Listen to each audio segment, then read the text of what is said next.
목소리가 좀 잠겼는데요. 아무래도 요즘에 이제 학교 강의가 시작이 되다 보니까 목을 좀 많이 쓰고 있습니다. 주말에 학원에서 또 강의를 하고 있고 그러다 보니까 목이 좀 잠겼는데요.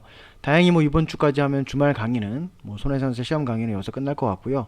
학교 강의랑 이제 업무랑 이렇게 병행이 될 것 같습니다. 좀 좋아지겠죠. 여러분들도 건강 유의하시고요.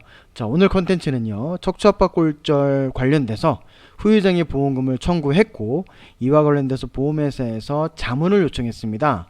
자문 동의를 요청했는데 자문 동의에 대해서 제가 거부하자 생긴 일에 대해서 한번 소개시켜 드리도록 하겠습니다. 특정 보험사를 비난하고자 하는 생각은 없기 때문에 그 보험회사에 대한 언급은 하지 않도록 하겠습니다. 내용을 먼저 보시면은요,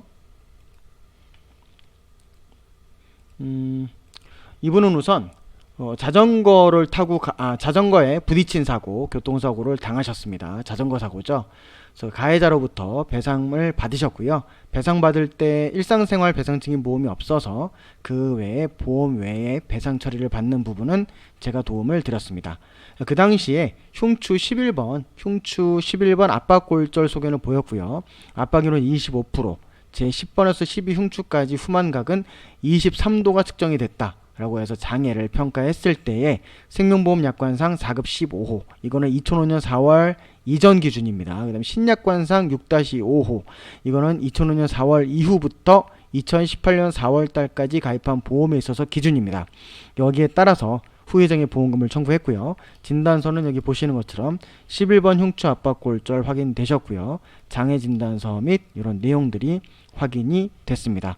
그렇게 해서 보험금을 청구했습니다. 청구하자 보험회사에서 이렇게 심사가 나온다고 했고요. 심사 중에 자문동의를 요청했었고 자문동의를 거부하자마자 이런 게 날라왔습니다. 자, 보험회사를 밝히지 않으려고 했으나 어쩔 수 없이 서류에 이름이 나와 있는 점 죄송하게 생각합니다. 제가 볼 때는 좀 정상적이지 않은 것 같아서요. 소개를 꼭 해드려야 되겠다 생각을 했습니다. 자, 보시면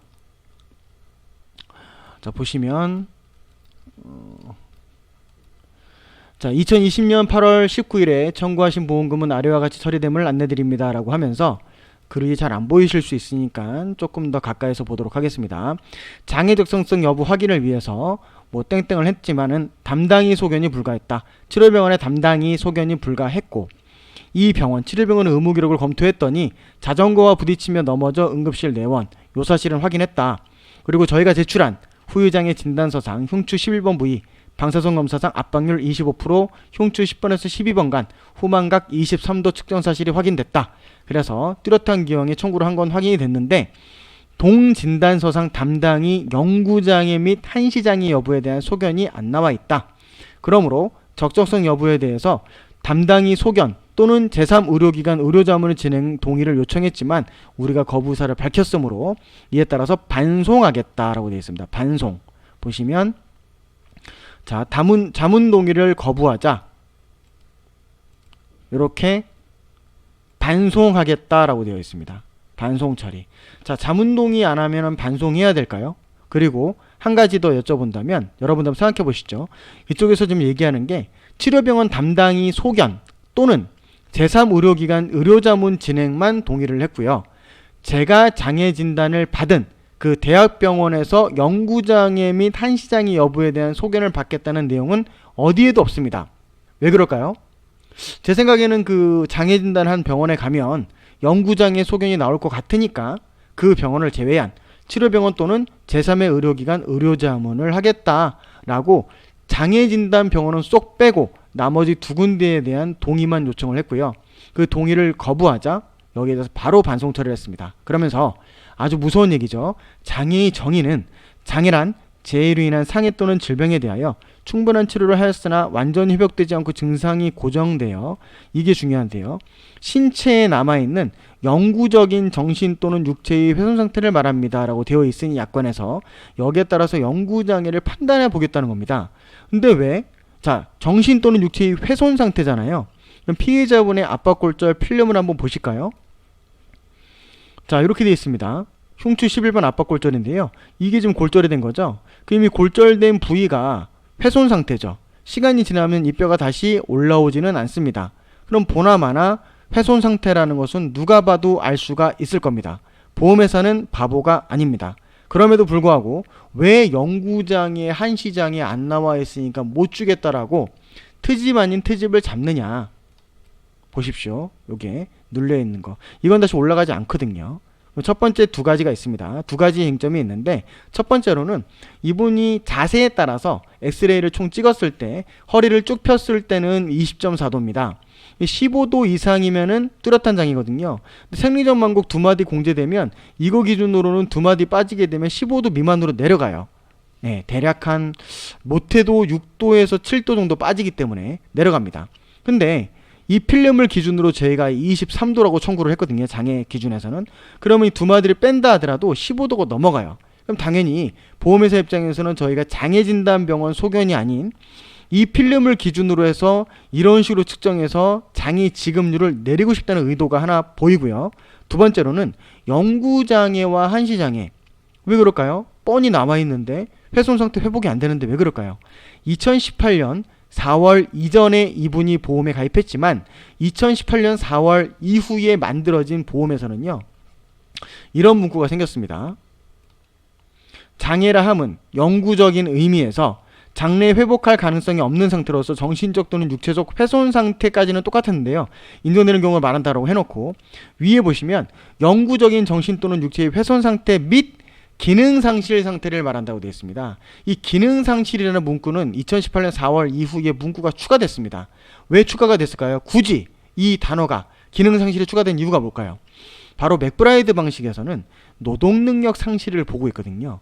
이전의 보험에서는 압박골절은 훼손 상태니까 훼손 상태가 회복되지 않는다. 그러므로 영구적으로 약관상 영구정의로 봐야 된다는 주장이 가능했는데, 그게 자꾸 이렇게 보험금을 주다 보니까 보험사 입장에서는 너무 주기 싫었는가 봅니다. 그러니까 기능상실 상태로 바꿔버린 거예요. 및 기능상실 상태니까 훼손 상태 및 기능상실 상태를 동급으로 두고 있는 겁니다. 및이라는 문구는 그리고라는 의미거든요. 그러면 노동능력 상실률 기준에서 판단할 때에는 압박골절은 압박은 되어 있고 압박된 그 뼈가 다시 회복되진 않지만 내 몸 상태의 노동력이 시간이 지나면 시간이 지나면 회복된다고 보기 때문에 대부분의 대학병원에서는 맥브라이드 방식에서 수술을 시행하지 않은 압박골절은 한시를 주는 경우가 많습니다. 그리고 한시적 장애를 줬을 경우에는 어떻게 돼 있죠? 영구장애가 아닌 한시적으로 나타날 경우에는 그 기간이 한시 5년 이상인 경우에 해당 장애지급률의 20%를 장애지급률로 한다고 되어 있습니다. 즉 압박골절로 인한 영구장애 지급률이 15% 또는 30%라 할지라도 이분처럼 저희는 30% 청구했죠. 영구장애로 해서 30%를 청구했다 하더라도 보시면 30%로 되어 있습니다. 만약에 한시 5년일 경우, 한시장애일 경우에는 해당 장애 지급률의 20%만 주니까 30%의 20%인 6%만 줘도 되는 거기 때문에 약관 내용이 이렇게 개정이 되면서 개정된 약관 내용을 과거에 가입했던 분들에게도 소급 적용해보려는 움직임이 있는 겁니다. 마치 예전에 급수에 대한 추간판 탈출증은 경미한 외부적 요인만 아니면 줬어야 됐지만 약관이 바뀌면서 자꾸 그 바뀐 약관에 대해서 불소급 원칙이 있음에도 불구하고 자꾸 그 약관을 적용하려고 했어요. 똑같은 움직임입니다. 그래서 지금 이제는 영구와 한시를 판단받아야 된다라는 그전에는 참 보이지 않았던 얼토당토하는 공문이 날아왔습니다. 그래서 이렇게 반송 처리를 받았던 겁니다.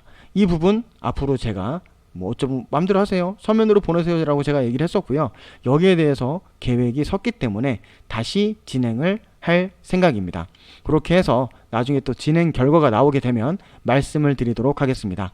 궁금하신 점이 있으시면요, 여기 보시면 포털 검색에서 손해배상사 이윤석을 검색해 주셔도 네이버나 다음에서 정보 보실 수 있고, 아니면 1661-6585로 가는 대표번호를 이용해 주셔도 됩니다.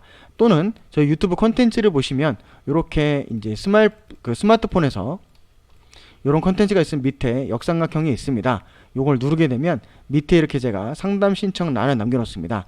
여기 상담 신청을 클릭하시면 링크로 넘어갑니다. 그러면 이름이라든가 연락처, 궁금한 사항 남겨주시면 제가 보고 연락을 드리고 있습니다. 그래서 오늘 이렇게 해서 척추 압박골절에 대한 자문을 거부하자 생긴 일에 대해서 급하게 소개시켜드리는 컨텐츠 제작해봤는데요. 참고하셔가지고요, 업무를 진행할 때 도움이 되셨으면 좋겠습니다. 그럼 오늘 컨텐츠 마치도록 하겠습니다. 오늘도 좋은 하루 되십시오. 감사합니다.